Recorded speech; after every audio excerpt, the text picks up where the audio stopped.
liebe Grüße von Deutschland. Ich bin Jessica und ich bin eine Studentin aus Indonesia. I can't get anything done. Hai guys, aku hari ini pengen membahas tentang satu topik lagi yang teman-teman itu yang sehubungan dengan Jerman, sekolah di Jerman, yang beberapa dari teman-teman itu sering tanyain aku.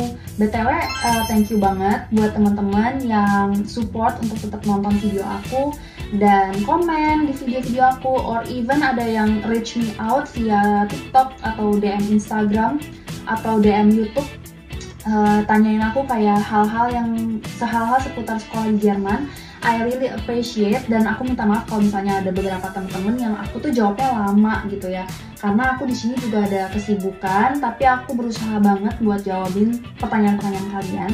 Cuman I'm so excited untuk dapet pertanyaan-pertanyaan dari kalian, karena aku seneng banget kalau misalkan literally aku bisa bantu kalian, karena aku ngerasain gimana sih caranya kita cari informasi sendiri dan sampai akhirnya bisa sekolah di Jerman.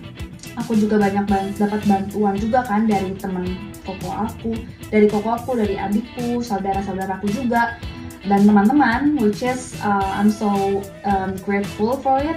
That's why aku juga pengen bantu kalian. Nah, jadi hari ini aku bakalan ngejelasin sedikit. Sebenarnya banyak dari kalian yang nanya, Kak, kalau misalnya kita mau sekolah di Jerman, itu tuh perlu nggak sih kita translate dokumen untuk semuanya, atau beberapa aja, atau sebenarnya nggak perlu translate dokumen sama sekali.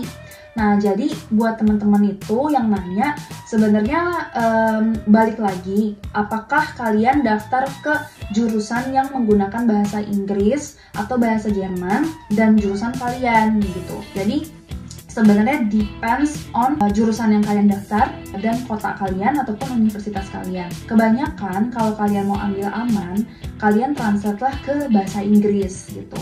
Karena waktu aku kesini, aku tuh juga translate dokumenku semuanya dalam bahasa Inggris.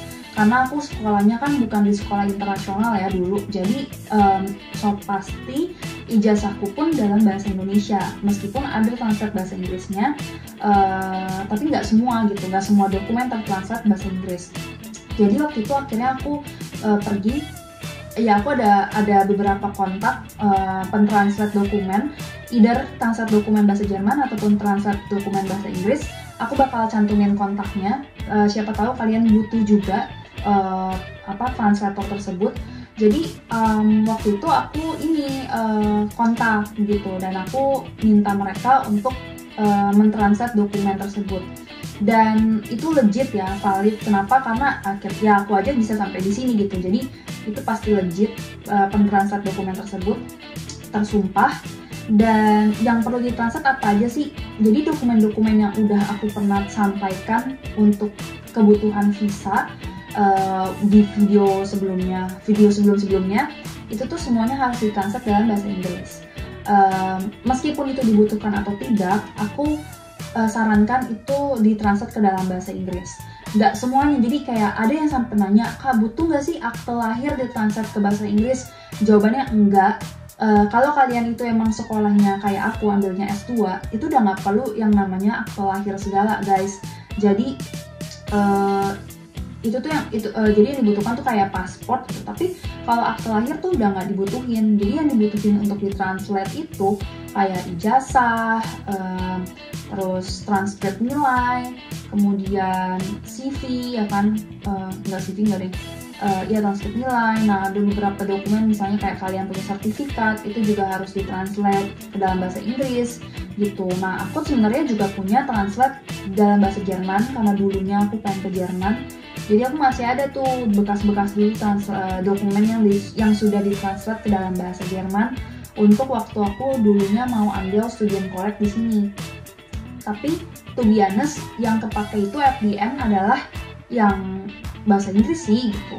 Jadi buat teman-teman yang wonder dan nanya apakah perlu atau enggak, jawabannya adalah perlu ditranslate ke bahasa Inggris, tapi dokumen-dokumen yang memang dibutuhkan gitu.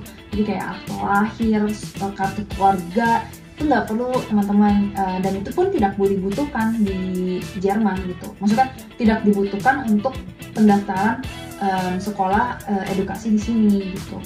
Untuk S2 ya, aku nggak tahu kalau misalkan untuk student collect itu gimana.